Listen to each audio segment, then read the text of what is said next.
He could imagine a machine so perfectly in his mind that he never needed to draw it.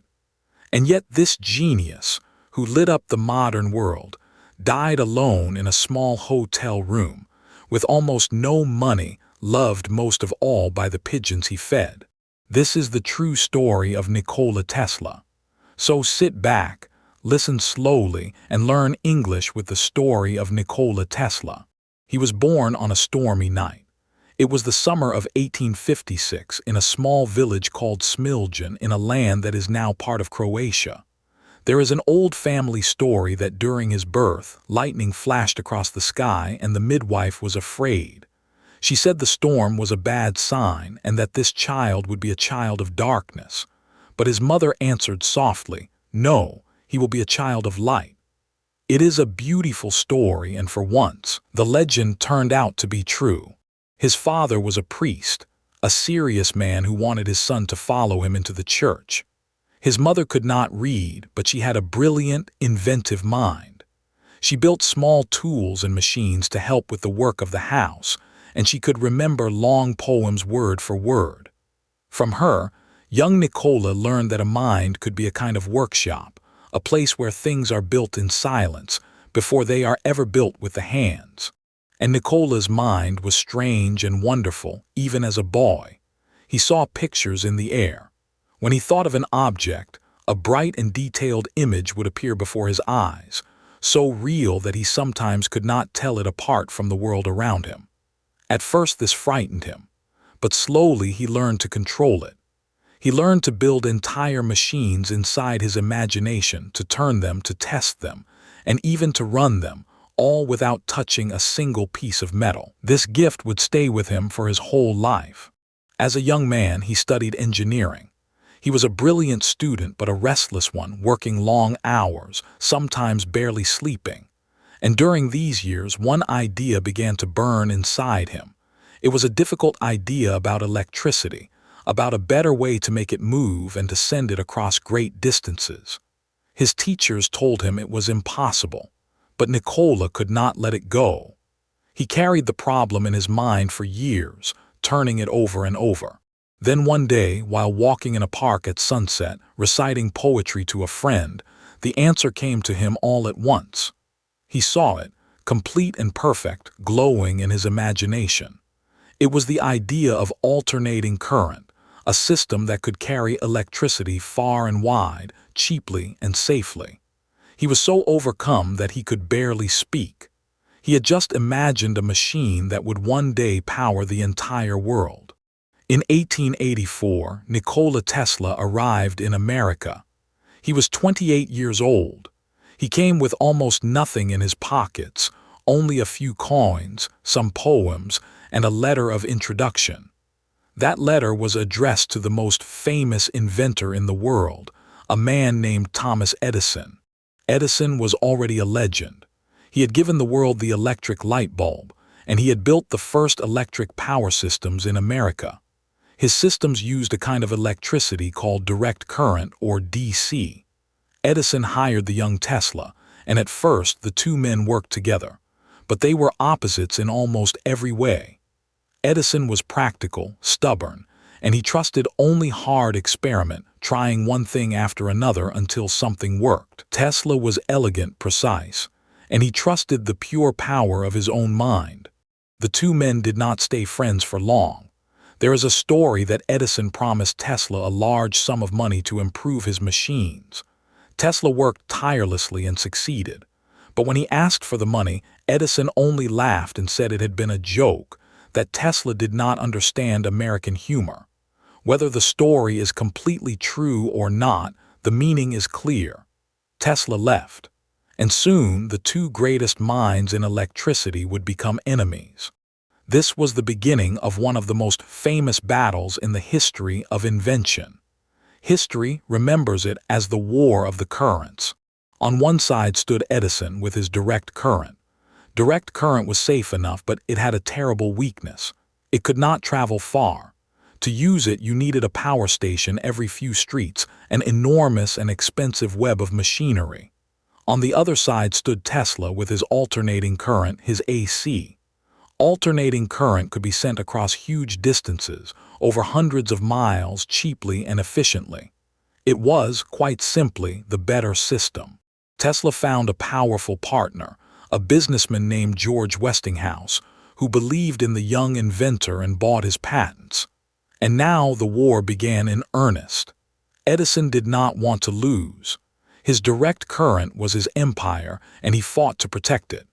He began a campaign to make people afraid of alternating current. He told the public that Tesla's electricity was deadly, a silent killer waiting in the wires. To prove his point, Edison did some very dark things. His men held public demonstrations in which they used alternating current to kill animals, trying to frighten the crowds. He even worked quietly to make sure that the first electric chair, a new machine for executing prisoners, used alternating current so that people would forever connect Tesla's invention with death. It was a cruel and dishonest campaign. But in the end, it did not work, because the truth was simply too strong. Alternating current was better, and everyone who understood electricity knew it. The great test came in the year 1893 at the World's Fair in Chicago. The whole enormous fair needed to be lit with electric light, more light than had ever been gathered in one place. Westinghouse and Tesla won the contract, and when the switch was thrown, the fair blazed to life, glowing with thousands of lamps, a city of light in the darkness. Millions of people came and saw it, and they understood. The future would be electric, and the electricity would be Tesla's. Soon after came his greatest triumph of all. There is a place called Niagara Falls, one of the most powerful waterfalls in the world, where an ocean of water crashes down every second. For years, people had dreamed of capturing that power and turning it into electricity. And it was Tesla's system, his alternating current, that finally did it. Great machines were built at the falls, and the raw power of the water was turned into clean electric energy. Then that energy was sent along the wires, more than 20 miles away, to light up the city of Buffalo. It was a miracle of the modern age. The wild power of a river had been tamed and sent across the land to serve human beings.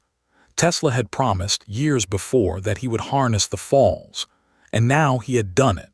This is the system we still use today. Every time you turn on a light, the electricity that flows to you is the great-grandchild of Nikola Tesla's idea, born in a park at sunset so many years ago. At this moment, Tesla stood at the top of the world.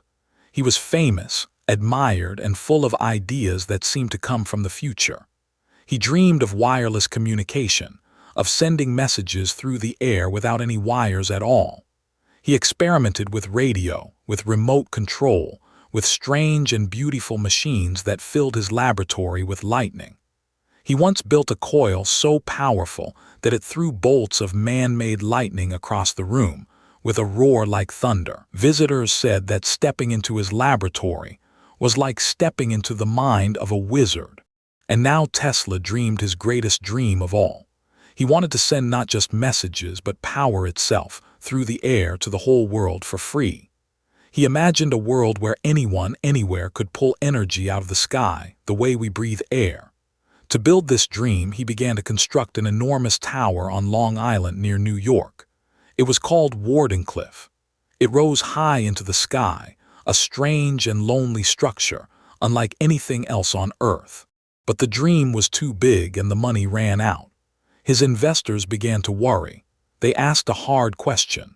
If Tesla gave the world free energy, how would anyone make money from it? Who would pay for electricity that fell freely from the sky? One by one, his backers walked away. The great tower at Wardenclyffe was never finished. It stood silent and empty for years, and at last it was torn down and sold for scrap to pay Tesla's debts. His most beautiful dream had crumbled into dust. And from here, slowly, the story turned sad. Tesla was a genius, but he was not a businessman. Other men grew rich from ideas that were close to his own. He, who had given the world its power, began to lose his own money. He moved from hotel to hotel in New York, often unable to pay his bills, growing poorer and stranger with each passing year. For Tesla was an unusual man in every way. He never married, and he lived almost entirely for his work. He had strange fears and strange habits. He could not bear to touch hair or to see pearls. He counted his steps as he walked, and he needed everything in numbers that could be divided by 3.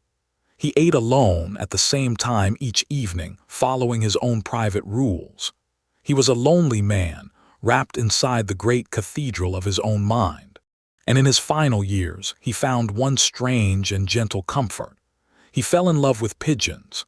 Every day he would walk in the parks of New York and feed the birds, and he would care for sick and injured pigeons in his hotel room, nursing them back to health. He spoke of one white pigeon in particular, a bird he said he loved as a man loves a woman. She was, he said, the joy of his life. When she grew old and died, Tesla wept, and he said that on that day, something inside him broke, and he knew that his life's work was finished. On a cold January day in 1943, Nikola Tesla died, alone, in room number 3327 of a New York hotel. He was 86 years old. He had almost no money. The man who had lit the world died in the dark, quietly, with only the pigeons to remember him. But that is not the end of the story. For a long time, the world seemed to forget Nikola Tesla. His old rival Edison was remembered as a hero, while Tesla's name faded into shadow. Yet the truth has a way of returning. Slowly, people began to remember. Engineers, historians, and dreamers looked again at his work, and they understood how much of the modern world he had built. Today, his name is spoken with wonder once more. His alternating current still hums in the walls of every home. The unit that measures the strength of a magnetic field is called the Tesla, in his honor. And around the world, he has become a symbol of the pure and lonely genius, the man who saw too far ahead of his time. So what are we left with? Nikola Tesla could hold entire machines in his mind, spinning and glowing before they existed in the world. He gave us the electricity that powers our lives, and he dreamed of gifts we have still not learned how to accept. He was not a rich man, and he was not a happy man. He was something rarer and stranger. He was a man who lived more in the future than in the present, and who paid a heavy price for seeing so clearly. He died poor and alone, feeding his beloved pigeons in the great, indifferent city. But the light he gave us never went out. It is still shining all around you right now. Thank you for listening, and for learning English with the story of Nikola Tesla. If this story moved you, remember the quiet genius behind the light. Practice these words, listen again if you like, and we will see you in the next story.